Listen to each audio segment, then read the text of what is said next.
It is time to bring in the frickin' frack of Nick and Nack, Tim Luke and Greg Schraub, the appraisal guys. Of course, you can find them on the web, tqag.com. But I think we only have one half today, and I do believe that's Greg. Good morning, Greg. Good morning. Tim is here. He's there. He doesn't show up on the call. He's not showing up on the call. Let's try to call him again. I'm trying to call him again. It's amazing. Is he getting the call? Let's see. Hang on. Let me check. We're in different parts of the house because of the reverberation. So let's see. I'm trying to reach him. He's calling you. He's calling me while No. He's not getting anything. That's bizarre. That's totally bizarre. I'm going to see what. It says he's right there. Call, remove from call. It says he's there. I'm going to remove him, and I'm going to try calling him again. So see what happens here. This is a plus, more options. For some reason, it is not joining him in. I'll tell you what. If Tim is listening. Hey, there you are. Now it did not ring. I see you walking around. Hey there, Tim. The phone did not ring, but it said join call. I went into Skype and it said join, so I hit join. There you are. So we've got Tim here and Greg. Okay. Tim, you got to stop moving the camera. I'm going to throw up in a second. Sorry. I'm just going to set it down. I tell him that all the time. He has a habit of walking around when he's on the telephone. It's very annoying sometimes. It makes you seasick. I thought I was on the Titanic for a second. Sorry. So what are we going to talk about this morning, guys? Hey. Let's see. First of all, I just want to say, I can't believe how cold it is where you are, and it's only 49 here. It's 49 here, which is temperate compared to where you are at this point. I mean, you saw me. I had a scarf on because it was cold walking the dog. No. Well, and I apologize for missing last week. I was in Las Vegas, and I was teaching both the uniform standards of professional appraisal practice to a number of auctioneers who also serve as appraisers, and also the interpersonal communications class in Las Vegas. And right after selling all of the Hugh Hefner stuff, it was just a crazy week.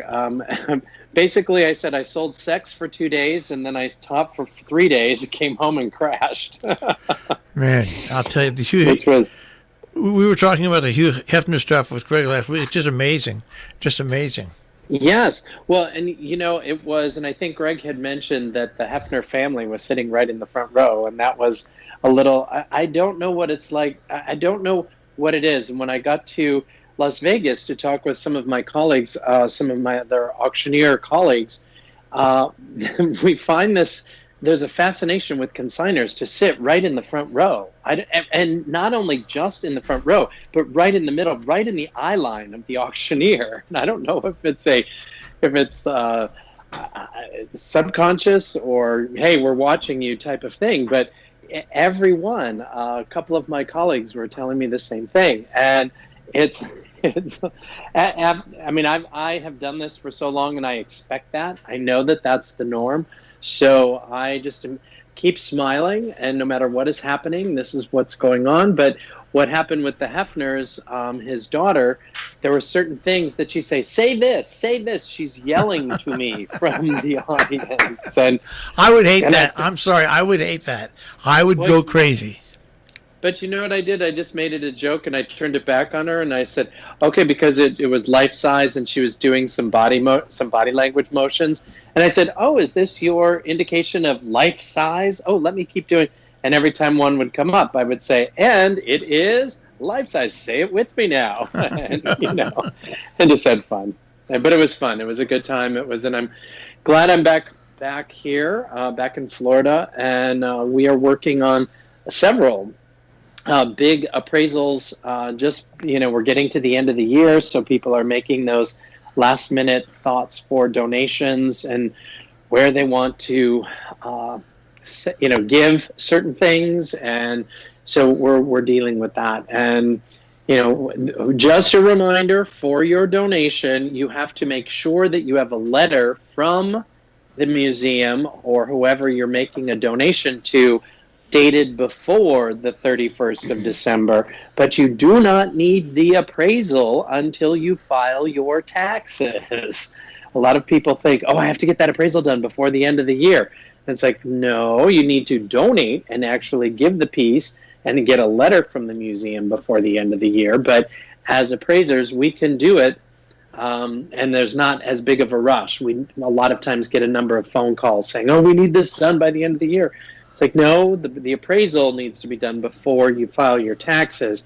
You do need to donate the item to the museum or the donee before the 31st of December. So just a reminder. And just quickly remind people that the appraisal value of something and the market value of something are different, and that is why, or are frequently different, and that is why you need the services of a proper appraiser.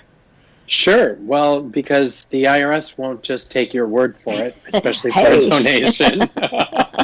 I saw one of these and it's so yes, it's funny how that so works. Odd, right?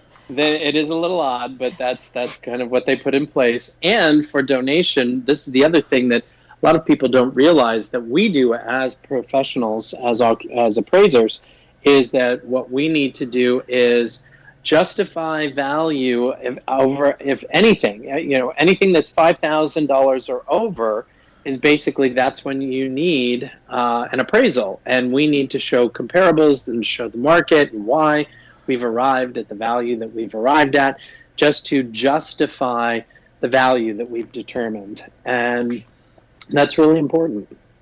Well, I'd also like to add a little caveat here, because it is the end of the year, and this comes up more often than not at the end of the year. People decide they're going to turn over a new leaf and they're going to declutter. Just an FYI, decluttering your house doesn't necessarily qualify something as a donation appraisal. Oh, don't ruin it. So when you're clearing your attic out of all of those, or your storage unit that you've been paying for 25 years and have exceeded the value of the items in it just for storage fees, you're probably not going to be able to use that as a donation appraisal to a museum. So just a little warning there.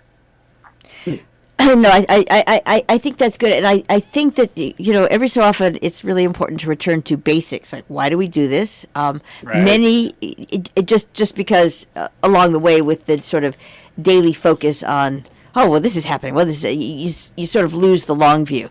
But there are many institutions that rely on your donations, and yes. There are many people who along the way have legitimately collected things that should find their way to these institutions, and it's part of I shouldn't call it a food chain, but it is part of a chain that is necessary to keep things going and to bring things to light and to educate. So yeah.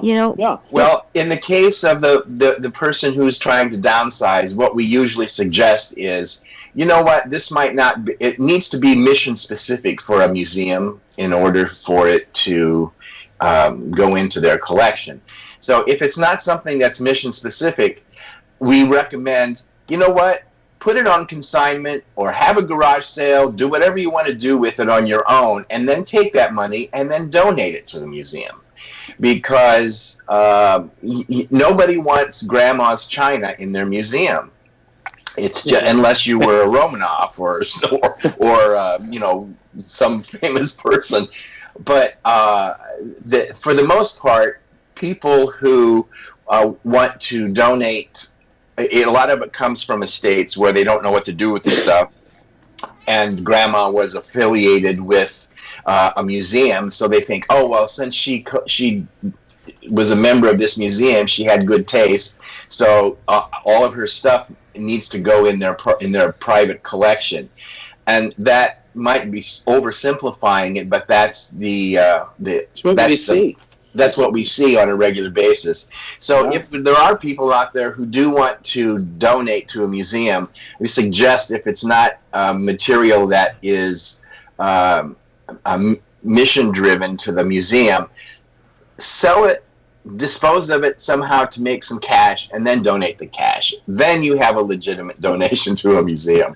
Charitable deduction. Cash is always easier. Cash is always easy. The IRS can, it's an easy paper trail. Yeah. So the other thing is that down here last week, and it's going to continue for the next couple of weekends through February. A number of major art shows were taking place. There was Art Basel that took place in Miami. A number of my colleagues from New York and from California that work at Gerjon's were actually at the fair, going, taking a look at what's being offered, the sales that are happening, and the consensus is that, there was a little, just like in anything, a little bit of hesitation, but very strong sales, and things seem to work well. And it's interesting how the auctions that took place in New York in November really are an indicator of what the art shows are and what's going to happen. And they said, it was very strong selling. A number of great artists, a number of things that we're selling, a number of new artists that are coming onto the scene. So it'll be interesting. I didn't get a chance to go down there. I had a little dental surgery on Friday, so I didn't get a chance to go down, but I did talk to a number of my colleagues that said it was just the, great attendance, and number of people there, great buying. So interesting, because a lot of people say, well, I don't buy art. How does that affect me? Well, it does. And it really does trickle down. And we've talked about that before, is that it may not affect you directly with those big pieces, but it does affect what's going on in the entire marketplace for a lot of different things. And it's great. I like to watch it and just see where things go, because it then starts to also mirror what's going on in the economy. So it's a good indicator of where things are and what's going on. So looking forward to the next one. There is one coming up in that'll be Art Palm Beach, which is in January. So we'll probably go to that. It'll be the second annual. They did it last year. It was a contemporary art show, and it was very successful. And they didn't realize they were hoping that it would be successful, but it exceeded their expectations. And looking forward to this year. All right, lots going on. Well, stay warm down there, guys. They've got a better shot than we do. Yeah, we will. It's just a minor snap. We're going to be back up into the 70s within the next couple of days. All right.